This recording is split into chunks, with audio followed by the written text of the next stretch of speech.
All right, Coach Ray.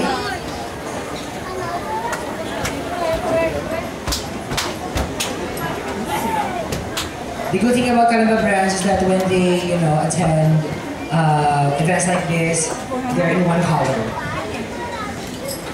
I can see Red, that very they're romantic. all wearing red.